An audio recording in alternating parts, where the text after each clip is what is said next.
Amigos, presten mucha atención. Ustedes saben que el gobierno de Estados Unidos ordenó reforzar investigaciones contra solicitudes de asilo consideradas fraudulentas. Pero esto también genera preocupación entre miles de inmigrantes con casos legítimos que temen errores, malas asesorías o problemas en sus expedientes. ¿Cómo proteger un caso de asilo? ¿Qué pasa si alguien presentó información incorrecta? ¿Puede inmigración revisar expedientes viejos? Hoy lo hablamos de este tema con el abogado de inmigración Javier Montano, de la firma Montano Miranda Law, quien además lidera un programa de defensa del asilo para inmigrantes. Y yo creo que en este momento ese programa es una tabla de salvación para muchas personas que están en medio de mucha incertidumbre. Javier, un gusto estar contigo una vez más. Estimado, gusto saludarte nuevamente y pues bueno, y a ti y a toda tu audiencia, muchas gracias y un gran abrazo donde estés. No, me fascina que estés aquí porque ha sido noticia esta semana la decisión, por ejemplo, de ICE con los abogados, usted veía un video en tu cuenta de Instagram y quiero comenzar por eso, tu reacción ante esta decisión y el impacto que pueda tener, ¿no? Pues no me sorprende que, bueno, que el gobierno esté tomando esta posición en contra de nosotros, los abogados de inmigración, eh, pero sí me sorprende el grado en que lo hicieron. O sea, esas afirmaciones de que nosotros usualmente aconsejamos a los clientes o a los aplicantes a ocultar información o a mentir, eso no es cierto. O sea, de verdad, eso es algo que no pasa en mi oficina, no pasa en la gran mayoría de las oficinas de abogados de inmigración, porque nosotros no solamente tenemos una responsabilidad con el aplicante, sino también con el gobierno de los Estados Unidos. Nosotros tenemos lo que se llama duty of candor, o sea, una obligación de ser honestos con el gobierno y asegurarnos de que las aplicaciones que están llegando a sus oficinas sean de la manera más adecuada posible. Entonces, sí me sorprendió el grado que lo hicieron porque bueno, aparentemente ahora le van a dar, aparte del insulto, aparentemente ahora le van a dar un poco más de fuerza a ICE y a DHS para procesar a casos de abogados que están cometiendo fraude. Ahora, sí hay abogados que lo hacen, lamentablemente, como en todas las profesiones hay buenos y hay malos, pero no es lo normal, no es común que un abogado, que un colega esté mintiendo en una solicitud así. Pero bueno, supuestamente van a empezar a ejercer medidas disciplinarias y de otra índole, me imagino que de índole criminal. Y lo que yo digo, adelante, qué bueno, porque a final de cuentas, ese tipo de acciones no solamente le afectan al cliente, sino también al abogado, pero sobre todo a la víctima y al aplicante de un asilo, o sea, personas que realmente tuvieron una persecución por raza, religión, nacionalidad, etcétera, en su país, y que ahora por ese tipo de casos su situación sea escrutinizada aún más porque otra persona está inventando o está aumentando las exageraciones en su asilo. Entonces, yo lo veo, lo veo, por un lado, es de las pocas cosas que yo estoy de acuerdo con esta administración, o sea, de que ataquen al fraude de abogados, de notarios, de todo de Ujú. frente, pero creo que lo hicieron de un tono pues muy poco Ácido, amigable, sí, ácido. muy ácido, Mm. acérbico, no me pareció el tono con lo que lo hicieron. Ok. ¿Afectaría solo a abogados o cree que en la práctica esta cadena de visualización o de investigación también podría afectar a clientes posteriormente? Bueno, afecta a todo el mundo, ¿no? Porque lamentablemente cuando un abogado miente a nombre del aplicante, recuerda que todo lo que se firma es bajo una declaración, bajo protesta de decir verdad. Entonces, independientemente que sea el abogado el que haya inventado la historia, por ejemplo, la posición del Departamento de Inmigración es, bueno, sí, pero tú lo firmaste, entonces tú eres cómplice del abogado. Pero ahí donde entra muchas veces la dureza en que este gobierno aplica la ley, porque de repente tú estás viendo que son declaraciones en inglés y pues bueno, y el aplicante quizás no habla inglés, ¿no? Y además muchas veces ni siquiera habla español.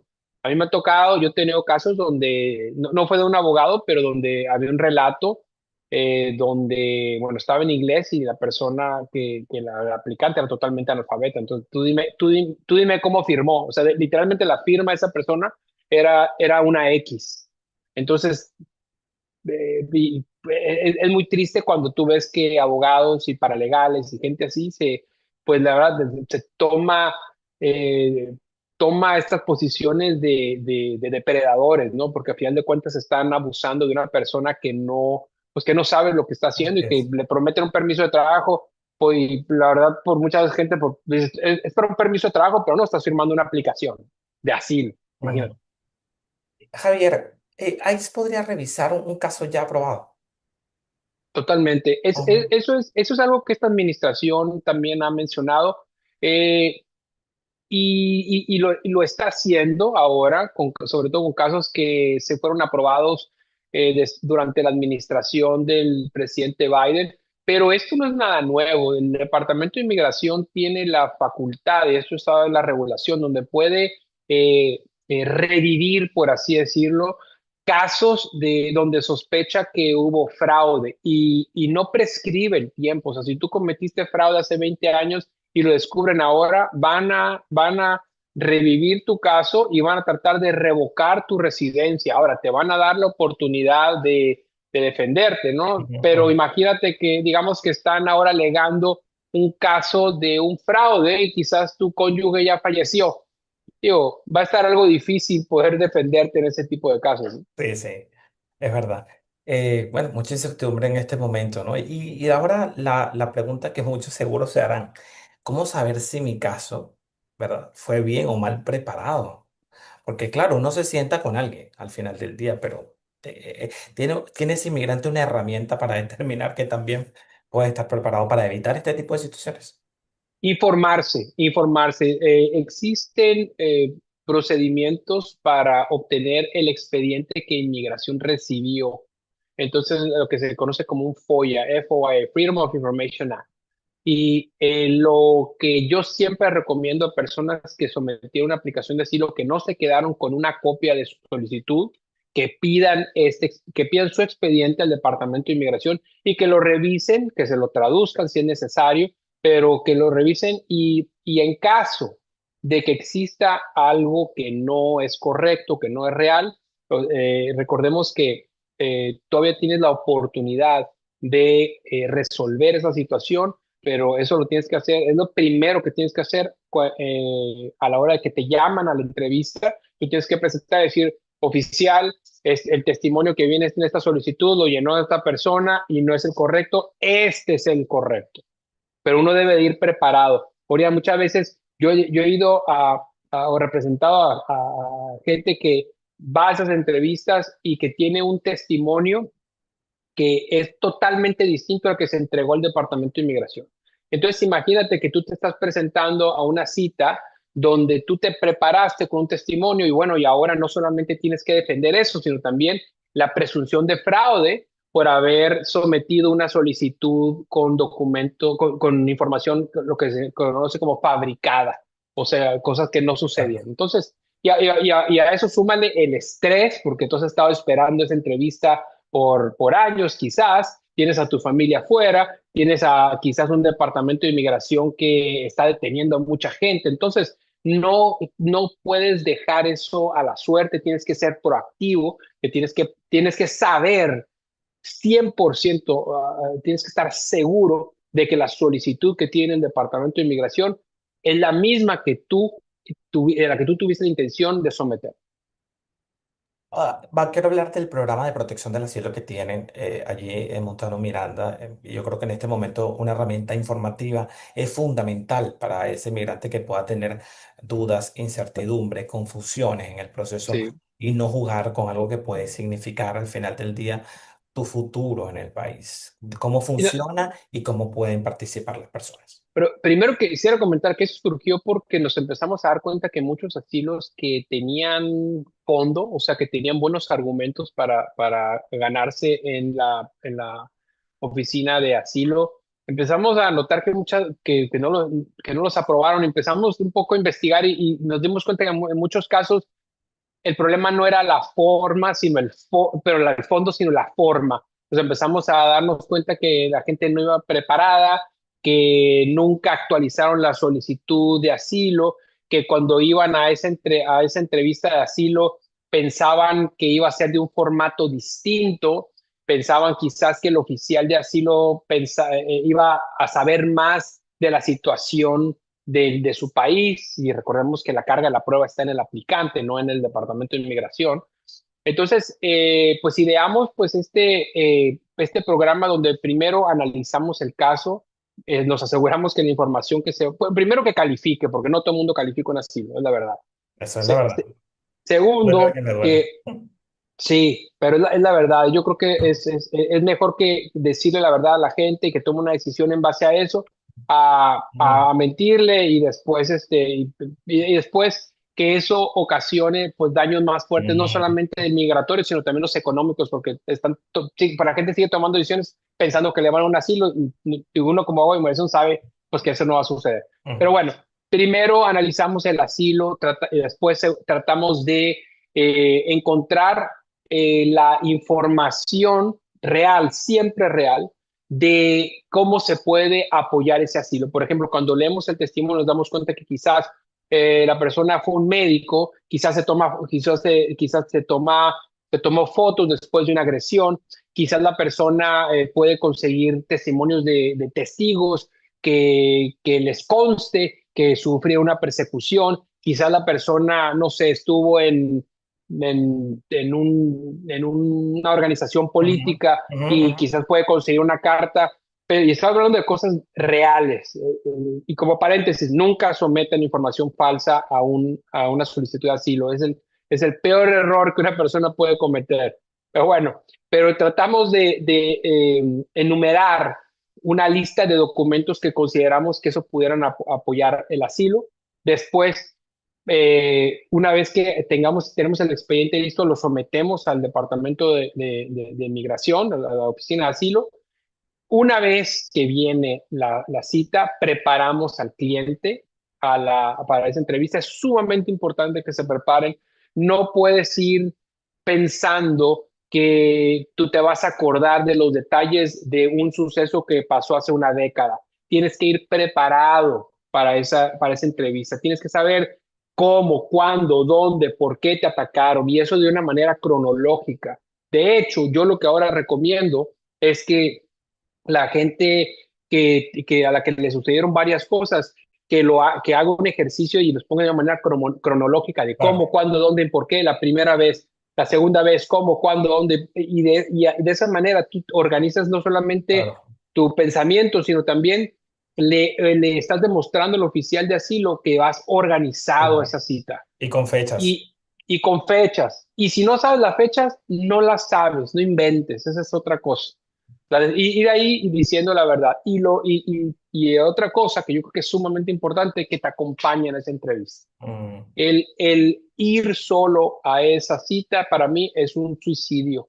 Eso estás presentándote ujú, ante un procedimiento que no conoces, con reglas que no conoces, con un oficial que lamentablemente está abrumado, no solamente con tu caso, sino con otros 3 o 4 casos más que tiene que ver ese día. Entonces tú quieres demostrarle a esa persona que tú te preparaste. mm. Entonces, con esos 4 puntos, nosotros hemos visto que hemos hecho la diferencia en muchos casos. De hecho, de muchos de ellos todavía estamos esperando la decisión, pero tú te das cuenta cuando tú sales de una entrevista y que sabes que te fue bien y que sabes Sí, sí, sí. que, bueno, igual y en esa entrevista no te pueden dar una decisión todavía, pero tú tienes ese Claro, sentimiento de que te fue bien y digo, a final de cuentas te das cuenta porque el oficial es humano, entonces como que te puedes dar cuenta si hubo algo raro y creo que hasta te lo agradecen. Y aparte, Orián, la manera en que preguntan muchas veces es sumamente confusa. Por ejemplo, te preguntan,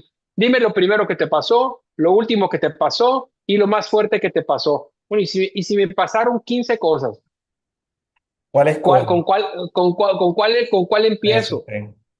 Entonces, ese es el programa que nosotros tenemos actualmente y gracias a Dios y cruzo los dedos, obviamente, de que nos siga yendo bastante bien con pues con este ¿Cómo la nuevo gente puede procedimiento. participar? Te llama, pide una cita y dice que quiere Sí, participar. Ok, todos los casos de mi oficina pasan por mí, ok. todos, absolutamente todos. Primero es una cita primero para ver si calificas. Y de hecho, Oriano, a mí de repente me castigan, me dicen, no, es que el abogado no tomó mi caso porque, o ni lo revisó. No, sí lo revisé, pero uno se da cuenta muy rápido ahora si una persona califica o no. O sea, por ejemplo, si yo, por ejemplo, tuve una consulta en la mañana y en los primeros 5 minutos me di cuenta que no tenía causales para un asilo. Le dije, caballero, lamentablemente usted no califica. Disculpe, no califica, no te estoy restando mérito, no te estoy restando Sí, pero es más sano así. mérito a tu miedo, pero no calificas. Claro, claro. Y yo creo que te lo agradece. Al principio no, pero eventualmente estoy seguro que me lo van a agradecer. Bueno, porque cuando uno se sienta con un abogado, uno quiere todas las noticias positivas y que te diga, sí, vamos a trabajar y vamos a darle, pero si el abogado que tiene la experticia no lo ve y es serio y responsable, te dice, entiendo, lo quieres hacer, pero lo que yo veo aquí no da. Es lo No cierto. da, no da y Sí, no va a dar. no, exactamente. Y Ah, yo invito ya a las personas que llamen porque el teléfono está apareciendo en pantalla de una vez. Si tiene dudas y se comunique de una vez, lo insisto, de una vez por todas con Javier Montano para que participe en este programa y ya esté claro si va o no va, o puede ser o hay que mejorar. En fin, son algunas de las gracias. respuestas que puedo dar. Quiero cerrar con esto, Javier. Yo veo, y esto lo digo a título personal, que muchos dirigentes políticos que tenían causas con el régimen está regresando al país, ¿no? Hoy vi a uno, Roberto Marrero, que regresó. Sí. ¿Estos regresos podrían complicar el panorama para esas personas que están solicitando asilo en el país o cada caso es muy particular?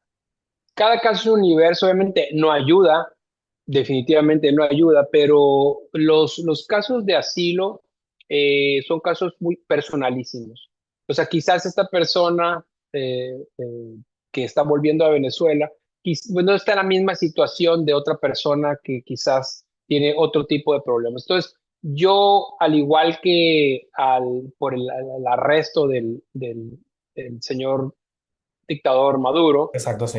como el regreso de este señor Marrero, yo lo veo como algo que no ayuda, pero no debería de afectar directamente un caso, porque, insisto, cada caso es un universo y Vale. se debe de presentar de esa manera.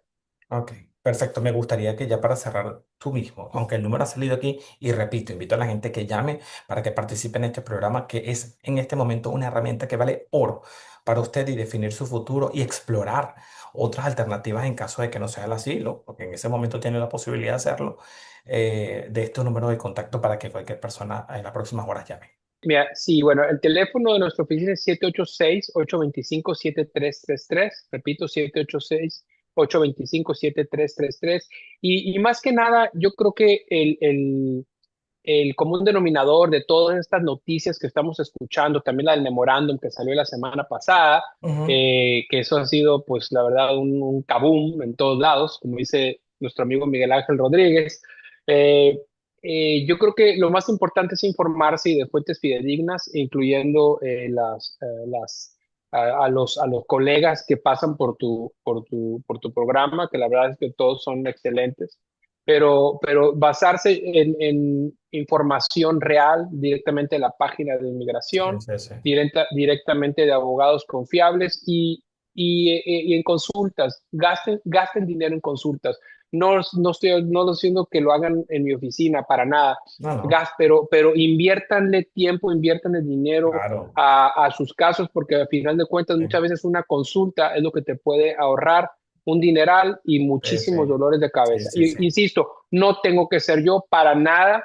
Hay muchísimos abogados de inmigración muy buenos, pero por favor, inviértele tiempo, dinero y esfuerzo. Sí. Es su futuro y no solamente el de ustedes, el de Ujú. su familia también. Pero yo, Orián Brito, sí quiero que te llamen. Yo estoy hablando por mí. No, yo Gracias. estoy hablando por Gra- mí. Yo sí quiero que lo llamen y quiero que Gracias. ustedes se pongan en buenas manos porque en este momento eso es fundamental. Así como cuando, por ejemplo, aunque la comparación no tiene para nada relación, pero cuando uno compra, por ejemplo, un par de zapatos, uno invierte en calidad para que te rinda, ¿no? Y para que tengas un zapato de calidad y tú vayas con confianza. Bueno, aplica, aunque son dos cosas completamente distintas, para una buena asesoría legal, sobre todo con los cambios que se están viviendo en este país. Sí.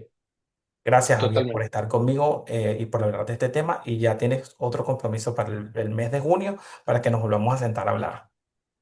Con mucho gusto. Un gran abrazo y seguimos en contacto, Ariel. Seguro que sí, me fascina hablar con Javier Montano de Montano Miranda Law Gracias. Firm. Ahí tienen el número telefónico, lo van a tener durante el programa si no lo han visto, está en la descripción y no pierdan la oportunidad. En este momento la información vale oro. Cualquier pregunta y comentario también la pueden dejar allí, que próximamente con Javier vamos a despejar dudas. Un fuerte abrazo.